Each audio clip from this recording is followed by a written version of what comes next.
Hello everyone, my name is Dean Simpson and today I'm going to give you a short presentation on the Incan culture and how they used mathematics in their everyday life. First off, the Incan people were a South American based culture that were dominant between the years of 1400 and 1560 AD.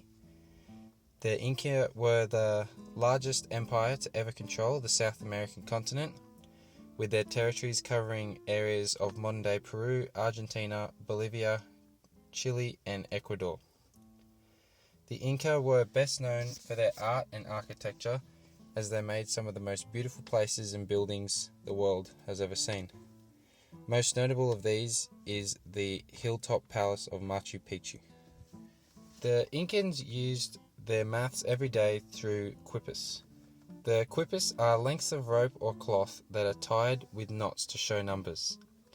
The quippus had a basic structure of a main chord, from which every other chord expanded from, pendant and subsidiary chords, which extended from the main chord, but these always went opposite ways to one another, so a pendant and a subsidiary chord could not go the same way. Also, the individual chords were separated into assorted colours to make them distinct from one another. The chords also had a column-like structure, so the numbers went from top to bottom in value, like the place value system of today's maths.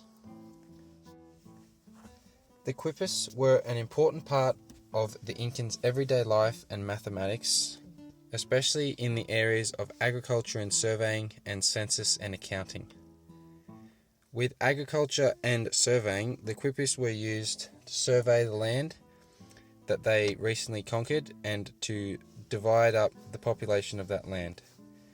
With surveying, the Incas recorded the land with the quippus as they measured the size of the land, and they also took geographical features such as topology, which is different height fluctuations in the land, and recorded this.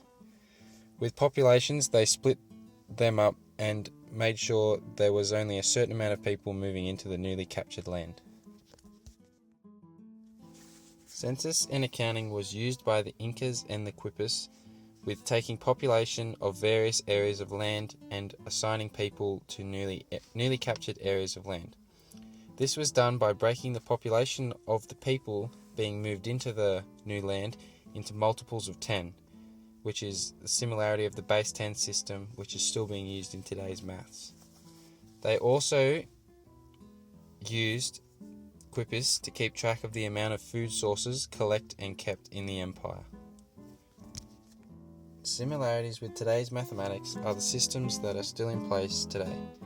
Because the Incas and their culture was destroyed by the Spanish, most of all the quippus and the practice of using them was lost, although some of the features of the quippus are still around today. The quippus used the base 10 system, which means the numerals involved are from 0 to 9, and the numbers all revolve around multiples of 10, which makes basic mathematical equations easier. Another feature of the quippus that is used today is the place value system. This means that where an individual digit is in a number describes its value. For example, in the number 23, 3 does not have the same value as a number like 4,374. On another note, quippus have also been seen as a form of braille, which is a translation of writing on paper used by the visually impaired, as they are three-dimensional writing documents. They can also be seen as a primitive equivalent to modern-day computing language, which is best known as binary code. As we can see, the Incans, through their use of the quippus, had advanced ways of working out agriculture and surveying and accounting and census without having a written language. The quippus revolutionized the Incans' way of mathematical thinking, and it would have revolutionized today's maths had it not been lost with the conquistadors.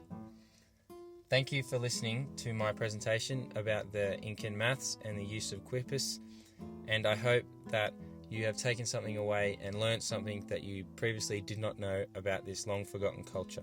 Thank you.